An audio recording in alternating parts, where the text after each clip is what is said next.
This video will be the first in what I hope will be a series of videos that I would like to create on the subject of physics, philosophy, consciousness, that sort of realm. It's well researched, but it's well researched by a layman. I do not have a background in physics or philosophy. So with the preamble out of the way, let's talk about cyclic cosmology. Cyclic cosmology, broadly speaking, is the idea that our universe is not unique, that universes have come before it, and that when our universe ends, there will be a cycle of rebirth and recurrence. Now, specific models we will have to save for later videos. There are a few different explanations as to the mechanics of this theory. For now, I would like to demonstrate the rational plausibility of such an idea at a very intuitive level. Once we have that baseline, it will make the subsequent videos that get deeper into the mechanics more easily digestible. At least that's my hope. With that in mind, I've identified three main constraints that exist intuitively when we think about the grand scale of the universe and try to imagine a cyclic cosmological model. Those three constraints are time, specifically how the laws of physics operate over time, the singularity, or how we avoid a true singularity as outlined in the Big Bang model, and entropy. Now, according to thermodynamics, entropy can only increase in isolated systems. And so if entropy increases over each cycle, eventually the universe would descend into a heat death, which is a terminal state from which recurrence would be impossible. So now I'd like to work around these three constraints in order to demonstrate the plausibility of a cyclical universe. The first one, time. Time does not necessarily have to be infinite in both directions. It just has to be unbounded. So if we think of time as being emergent in the past, that infinitely forward time could still work with cyclic cosmology. Now, infinite time tends to just be the default position in modern physics, and since that's the only criteria, I'd say that's a pretty big green light. As for avoiding a true singularity, the singularity that we're familiar with in the Big Bang model is derived by extrapolating backwards the universe using general relativity.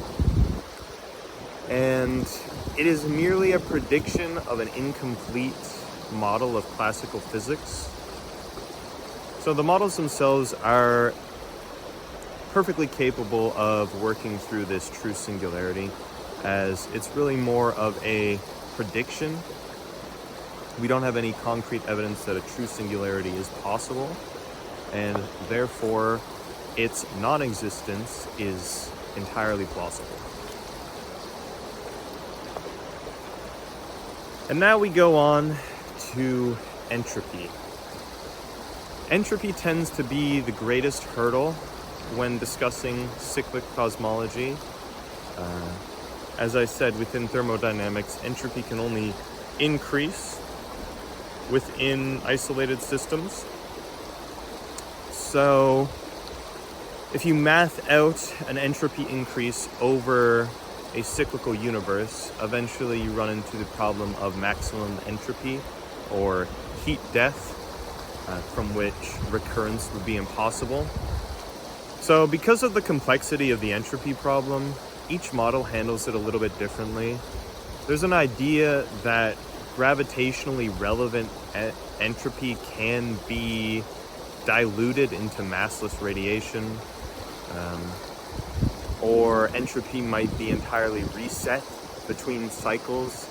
It tends to be the shakiest pillar of any given model, but suffice to say it is possible to work around this problem. All of this is to say that an infinitely cyclical universe remains plausible. Now, there is a distinction between plausibility and possibility here that I would like to underline as we move into our next part. But with that in mind, I'm going to drop the physics for a second, and we're going to move into a statistical concept that is fairly intuitive. If repeating cycles were possible, which again remains an open question, and time was in fact infinite, then a cyclical universe would be essentially guaranteed from a rational perspective. And to understand why, we have to talk about what infinity really is.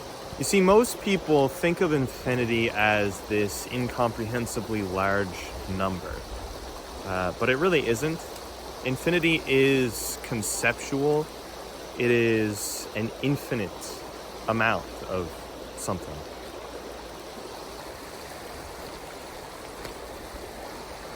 So the way that statistics operates over an infinite number of trials might be best understood by imagining a series of coin flips. If you flip a coin 10 times, you would expect maybe 5 heads and 5 tails, right? Somewhere in a distribution. But regardless of the configuration of outcomes, both outcomes would always sum to the total number of trials, right? And you could divide the number of trials by each outcome's probability to derive an expected set of outcomes. 5 heads and 5 tails, I flipped the coin 10 times. 3 heads and 7 tails, same thing. Now, what if you flipped that coin an infinite number of times? What outcomes would you expect? Well, you would expect an infinite number of heads and an infinite number of tails. But you can't really sum 2 sets of infinites into an infinite number of trials. You can't really divide an infinite number of trials because you can't divide infinity because it's not a number. To better understand how this applies to variable probabilities, I would like to illustrate it using a deck of cards. You see, if we extrapolate this statistical concept to the entire universe, we're dealing with sort of unimaginable inconsistencies in probability. And we're dealing with unknown probabilities too. I mean, the universe is an unspeakably complex structure, and so you can't compartmentalize that down to a 50-50 coin flip. So if I were to shuffle a perfectly random deck of cards, perfectly fairly, so that each card has an identical chance of being drawn, and I draw a card, I might get the 6 of diamonds. Well, the 6 of diamonds has a few different features. It's the 6 of diamonds, but it's also a 6, and it's also a diamond. So now I have 3 potential outcomes that have 3 differing probabilities, right? The probability of drawing a 6 or any one specific number is 1 in 13. The probability of drawing a diamond or any one specific suit is 1 in 4. The probability of drawing a specific card is 1 in 52. All these things have vastly different probabilities. But if I were to shuffle the deck completely fairly, completely randomly, draw a card mark it down, shuffle the deck again, draw another card, mark it down, and repeat this an infinite number of times, well, I would get an infinite number of diamonds, an infinite number of sixes, and an infinite number of the six of diamonds. So, regardless of the fact that they all have differing probabilities, and over any set number of trials, you would expect to see vastly different outcomes. Over an infinite number of trials, you expect anything that has a non-zero probability to occur infinitely. So the takeaway here is that if the universe ends in a state where it is possible for another universe to